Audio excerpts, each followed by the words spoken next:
زه کمشنر رایټ ټو پبلک سروسز یم. دیر ته نن وزټ چې مونږ کړی دی دا د خلکو د اویرنس لپاره چې د رایټ ټو پبلک سروسز کمیشن باره کې د دې خپل چې کوم حقوق د دې قانون لاندې ورکړی شوي دي او په دې کې کوم طریقې کار جوړ شوی دی دې باره کې د خلکو ته آګاهي ورکړو. ډېر ښه سیشن و. پی اے صاحب هم پکې و، ډسټرکټ ایډمنسټریشن خلکو تاسو پارټیسپیشن وکړلو، ورسره نور چې کوم لایرز وو چې کوم د سوسایټي ریلیونټ سیګمنټس دي ټول یې.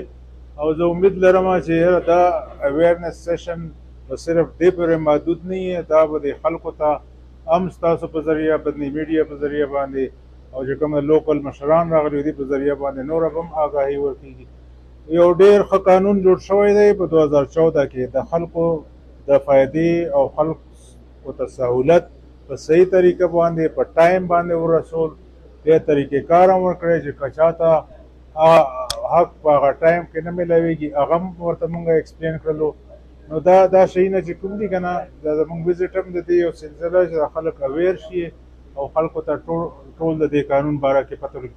دا چې کوم درته چې د یوټیلیټیز یا د ډومیسایل خبره مو کړله دا ستاسو بنیادي حق دی او په دې قانون کې دې ته قانوني شکل ورکړی شوی دی چې خلکو ته دا فیور نه دی، دا حق دی. او که دې صحیح طریقې سره هغې ته ډیلیوري نه کېږي نو هغې له بیا قانوني فارمز موږ ورکړي دي. اپلیټ اتھارټي دا کمیشن دی، هغې ته هغې رسېدی شي او هغې ته هغه ریلیف میلاوېدی شي انشاءالله. ستاسو ډېره مننه ورکړي دي. یا د خلکو فنډامنټل رایټس دي حقوق دي او هغې ته پته نه ده.